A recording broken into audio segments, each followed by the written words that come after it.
Miesha Tate questions Ronda Rousey's heart going into UFC 207.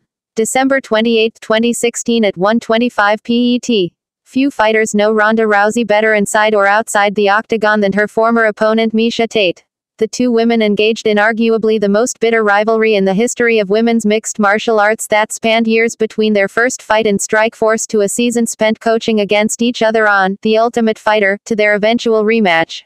Tate knows the fiery, angry Rousey that she fought on 2 occasions, but she's not so sure that's the same fighter about to walk into the octagon to face current women's bantamweight champion Amanda Nunes on Friday night at UFC 207. I think that if she really wanted to continue fighting, she would have been back in there sooner, Tate told Skip Bayless on Undisputed on Wednesday. That's what always seems to be with really competitive people. Just when they lose, they want to get back in there and do it again and do it again, do it again, do it again. I can prove it, I can get better. I'm not saying that's always the wisest decision, but I can say that's what I see typically from people who want to fight. They want to fight, especially off of a loss. They want to get back in there and get that redemption. Her taking a year and some change off just says a lot about I think she wants to do other things.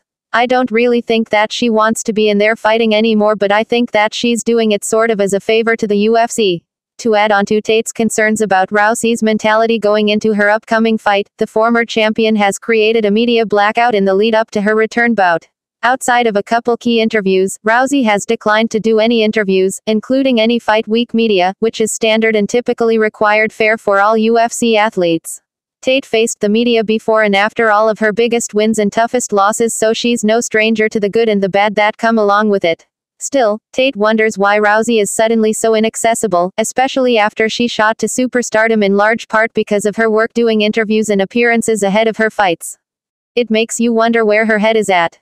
Is she laser focused or is she struggling? Is she struggling with everything she feels she has to do? Does she really want to be there? Tate said, "'Cause I kind of feel like you don't want to forget what got you where you're at, and that's the media covering her. So now she's refusing to do any of it. Well, where is this girl's head at? What is she thinking? What's going through her brain?" Tate doesn't agree with the UFC's move to allow Rousey to skip out on all the fight week duties other competitors will be doing this week in Las Vegas. Tate believes it's important to promote an event but also to answer those tough questions because that's just part of the job.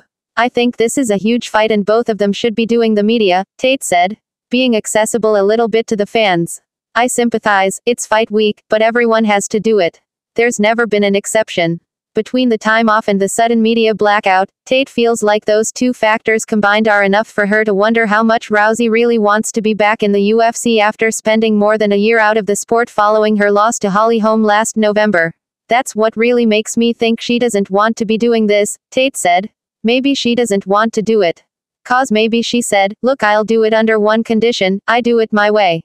I don't know. I feel like maybe she doesn't want to be here doing this right now." With so many questions still surrounding Rousey's return, Tate ultimately can't help but pick Amanda Nunes to beat her on Friday night.